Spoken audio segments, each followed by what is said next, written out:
O ito, ewan ko. Ito po talaga, lantaran ng baraha ito. Dahil 2025 na, napakarami pong nakaabang. Ito po ang talagang inaabangan na buhay na personal ng mga artista, si Alden Richards at Catherine Bernardo.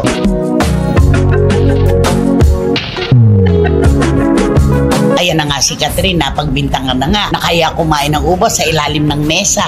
Ay dahil naghahanap siya at naghihintay ng tunay na magmamahal sa kanya. Naniniwala ka ba doon?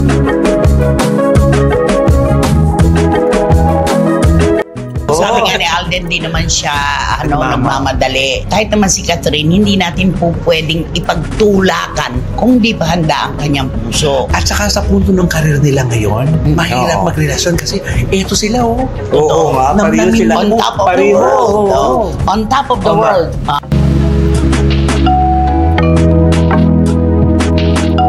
Veteranang kolonista sa Christopher Min, nilantad ang baraha sa natuklasang kwento kina Catherine Bernardo at Alden Richards. Mga fans ni Daniel Padilla, nag-aabang na! Kung bago lang kayo dito sa aking YouTube channel, huwag kalimutan mag-subscribe at pindutin nyo na rin ang notification bell para ma-notify kayo sa ating susunod na video. Maraming salamat!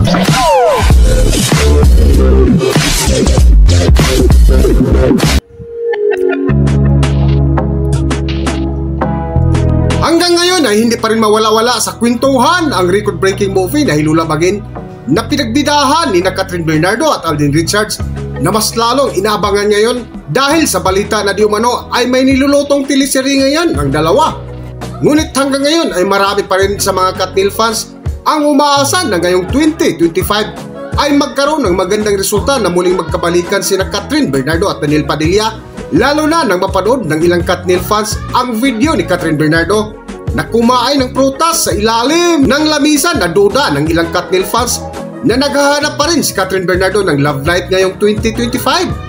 Sa vlog nga ni Nanay Christopher Min kamakailan ay isa ito sa kanilang mainit na topic kung saan ibinahagi nila ang komento ng ilan sa ating mga kababayan, lalong-lalo na sa mga solid supporters ni Catherine Bernardo at Alden Richards na nag-aabang ng update sa status ng Katnil na hanggang ngayon ay wala pa rin patunay na nagkakamabutihan na ang dalawa. O ito, ewan ko. Ito po talaga, lantaran ng baraha ito. Dahil 2025 na, napakarami pong nakaabang. Ito po ang talagang inaabangan na buhay na personal ng mga artista, si Alden Richards at Catherine Bernardo. Ayan na nga si Catherine, napagbintangan na nga na kaya kumain ng ubas sa ilalim ng mesa. Ay dahil naghahanap siya at naghihintay ng tunay na magmamahal sa kanya. Naniniwala ka ba doon? No, parang di naman. Gusto ko maniwala kasi positibo. Diba? Dapat paniwalaan natin yung mga bagay-bagay na ginagawa na gano'n. Dahil positibo, paniwalaan natin baka sakasakali. Baka nga. Kasi parang walang pinagkaiba yan na sabihin, pumunta ka sa Obando para sumayaw. Para mag-anak ka. Walang masama. Walang masama yung kung naniniwala siya di ba? Kung yun na ba talaga yung pagtago yun doon sa ilalim ng misa, dala-dala yung isang bigtis na ubas, di ba? Pero ang tanong, yun daw ba ang ano nun? Yung ba talaga? Hindi, meron naman akong nakausap na Chino talaga. Yung pala, yung pagka nasa ilalim ka pala ng mesa kapag bagong taon, kahit nga hindi ka kumakain ng kahit anong prutas, ikaw pala yung may pasan. Mga problema, kung ano man na ipatong dyan sa mesa, problema, paghangon, mga paghamon, ganon, kayang-kaya mong buhatin. Ayun. Parang Samson ang datingan, diba? Kahit anong latag ng problema, kaya mo. Oo. Pero walang masama kung ang interpretasyon ng marami, yung pag kumain ka ng prutas sa ilalim ng mesa, naghahanap ka ng magmamahal sa'yo. Kaya naman ang sabi ng mga Katden, ay nako, eto na nga yun, mukhang magkakatotoo na. Pero sa kabilang banda, sabi ng Katniel, hindi pa sila magkarelasyon, naghahanap pa si Catherine. Kanya-kanyang interpretasyon talaga to. Pero syempre doon tayo sa Katden. Kasi inaantay natin to 2025, di ba? Ngayon na yun. Ang tagal na, ba't sila lagi namang magkasama sa shooting? Bakit wala pa yatang nabubuo hanggang ngayon? Lahat ng mga fans nagsitanungan na. Pati yung mga humahanga sa dalawa, sila ba talagang dalawa? Okay, tawagan mo na kaya ngayon si Alden.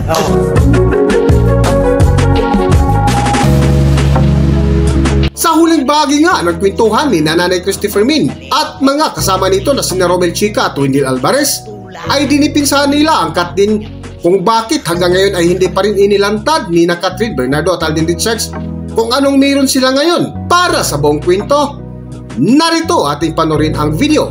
Narito ang video. Sabi nga ni Alden, di naman siya nagmamadali. Kahit naman si Catherine, hindi natin po pwedeng ipagtulakan kung di pa handa ang kanyang puso. At saka sa punto ng karir nila ngayon, mahirap magrelasyon kasi eto sila Oo nga, pareho sila. On top of the world. On top of the world. I'm only top of the world that you can be. Whatever you do, what makes you love with you for what makes they want. I'm on the top of the world with the alak. I'm on the top of the halak. At saka yung world niya, world. Sino kumanta niyan? Sino? Si Lindy.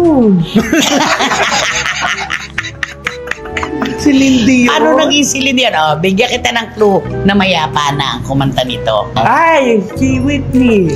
Nang! Isa pang clue, pinagbibintangan ang dahilan ng kanyang pagpanaw, anorexia nervosa. Ano ba ibig sabihin nun? Yung ba yung sinabi niya? Yung babae namatay sa gutom. Kasi nga hindi na makakain, hindi tinatanggap yung pagkain. Lagi niyo naalala yan, yung sinabi mo na yan ang babaeng namatay sa gutom. Anong pangalan? Karen? Karen Carpenter. Ayun. Mapahinga, di ba kasasabi? I'm on the top of the world that you can be. An obligation. Anong obligation? May obligation na. Ay nako, lumayo na tayo ng lumayo sa Captain. Siyempre po, lahat naman ay umaasa ngayon 2025 na magkakaroon sila ng napaka-positibo at masayang ayuda. Yes. Diba? At proyektong maaasahan na. May napabalita susunod daw si Catherine sa Amerika kay Alden. Hindi po totoo yun. Pamilya ang kasama ni Catherine. Correct. Kaya naman na ang kanilang pamilya pinasaya nila, di ba? Si Alden kasama naman ang kanyang daddy at mga kapatid sa Amerika. Si Catherine dito naman, di ba? Ayun, hinahanap na siya doon sa ilalim ng misa. Ang misa? Ang misa? Lamisa. Ang misa? Hinahanap nila siya na akala nila sumunod doon sa Amerika, di ba? Yung pala nasa... yung pala nasa ilalim ng lamisa lang pala. Alam mo, ang baba, Lamisa talaga. Lamisa. Lamisa na lang. di ba? Yan ang kanta mo sa Catden. Sa Katniel, sa mga umaasa Yan na ngayon 2025 ay magkakaroon ng muling ibalik ang tamis ng pag-ibig. Ang sweet din naman ang mga tuwag sa kanya na sa anak niya ito ng ating ito na si Christine Presley. Marambing nga ito sa kanilang ate-atin.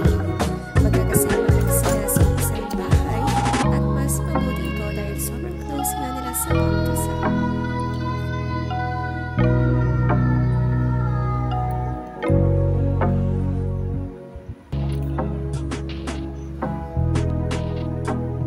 Sa pagsapit ng alas 12, sabay-sabay tumalon ang family. Ang tatay nila nakitarambing, talagang lahat nga nakasali sa tradisyon. Kaya naging masaya na ito.